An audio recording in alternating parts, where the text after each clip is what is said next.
রাত 2:17। ঢাকার মিরপুরের একটা ছোট রুমে বসে আছে ২৬ বছরের রাহাত। ল্যাপটপ খোলা, স্ক্রিনে অ্যাডোবি প্রিমিয়ার প্রো। আজকের কাজ শেষ করার কথা ছিল অনেক আগেই, কিন্তু গত 2 ঘন্টা ধরে সে একটা কাজও করেনি। সে শুধু বসে আছে, ভাবছে আর ভাবছে আর ভাবছে।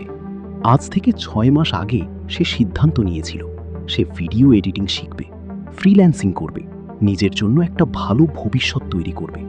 সে কোর্স কিনেছিল, ইউটিউব ভিডিও দেখেছিল, নোট নিয়েছিল, অনেক প্ল্যানও বানিয়েছিল। কিন্তু 6 মাস পরে তার জীবন এখনো একই জায়গায়। কারণ প্রতিবার কাজ শুরু করতে গেলেই তার মাথায় নতুন একটা প্রশ্ন আসে, যদি এটা কাজ না করে, যদি আমি যথেষ্ট ভালো না হই, যদি অন্যরা আমার চেয়ে অনেক এগিয়ে থাকে, যদি এত সময় নষ্ট করে শেষ পর্যন্ত কিছুই না পাই।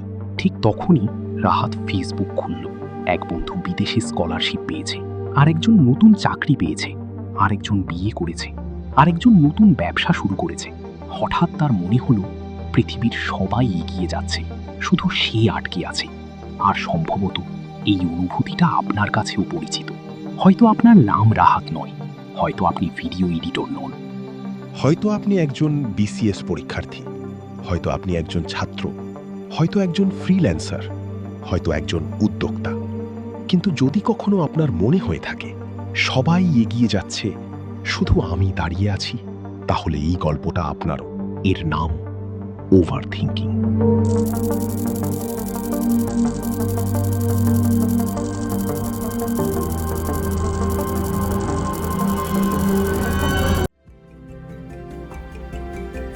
আমরা সাধারণত মনে করি ওভার থিঙ্কিং মানে বেশি চিন্তা করা, কিন্তু আসলে ব্যাপারটা তার চেয়েও গভীর।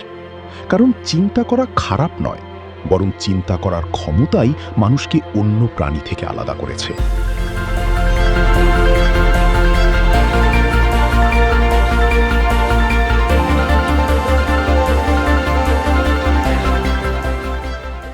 মানুষ চিন্তা করে বলেই শহর বানিয়েছে, বিজ্ঞান তৈরি করেছে, চাঁদে পৌঁছেছে, ইন্টারনেট তৈরি করেছে।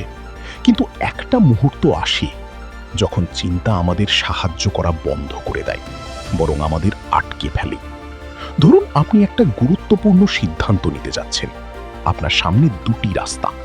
স্বাভাবিক চিন্তা আপনাকে সাহায্য করবে, তথ্য সংগ্রহ করবে, ঝুঁকি বিশ্লেষণ করবে, তারপর সিদ্ধান্ত নিতে সাহায্য করবে।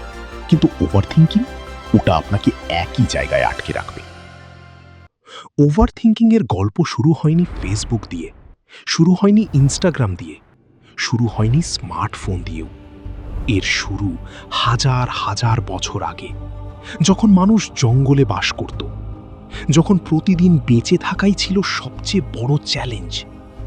তখন যারা সম্ভাব্য বিপদ আগে থেকে বুঝতে পারত, তাদের বেঁচে থাকার সম্ভাবনা বেশি ছিল। ধরুন 2 জন মানুষ জঙ্গলের মধ্য দিয়ে হাঁটছে। একজন ভাবছে সব ঠিক আছে, অন্যজন ভাবছে ঝোপের আড়ালে কোনো বিপদ আছে কি। দ্বিতীয় মানুষটার বেঁচে থাকার সম্ভাবনা বেশি, কারণ সে সতর্ক।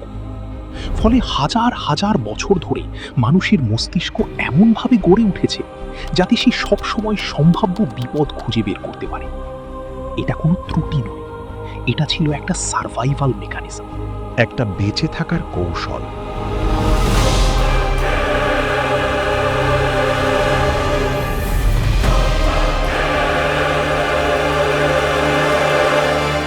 কিন্তু সমস্যা হলো পৃথিবী বদলে গেছে, মস্তিষ্ক পুরোপুরি বদলায়নি। আজ আমাদের সামনে সিংহ নেই, কিন্তু আছে ক্যারিয়ারের অনিশ্চয়তা, পরীক্ষার চাপ, সম্পর্কের সমস্যা, সামাজিক তুলনা, ভবিষ্যতের ভয়। আর মস্তিষ্ক এখনো আগের মতোই কাজ করছে। সে এখনো বিপদ খুঁজছে, এমনকি যখন বাস্তবে কোনো বিপদ নেই। বিজ্ঞান কি বলে? মনোবিজ্ঞানে ওভার থিঙ্কিংকে সাধারণত 2 ভাগে ভাগ করা হয়। প্রথমটি হল রুমিনেশন, দ্বিতীয়টি ওয়ারি। রুমিনেশন মানে অতীতের মধ্যে আটকে থাকা, একই ঘটনা বারবার মনে করা, একই ভুল বারবার মনে করা, একই ব্যর্থতা বারবার মনে করা। ওই দিন যদি অন্য সিদ্ধান্ত নিতাম, ওই কথাটা না বললে কি ভালো হতো? ওই সুযোগটা হারালাম কেন? অন্যদিকে ওয়ারি হলো ভবিষ্যৎ নিয়ে অতিরিক্ত দুশ্চিন্তা। যদি ব্যর্থ হই, যদি সবাই বিচার করে, যদি আমি যথেষ্ট ভালো না হই, যদি সব কিছু ভুল হয়ে যায়। সমস্যা হলো দুটোই আপনাকে বর্তমান থেকে দূরে সরিয়ে দেয়। একটা আপনাকে অতীতে টেনে নিয়ে যায়, আরেকটা ভবিষ্যতে। কিন্তু কোনোটাই আপনাকে বর্তমান মুহূর্তে থাকতে দেয় না।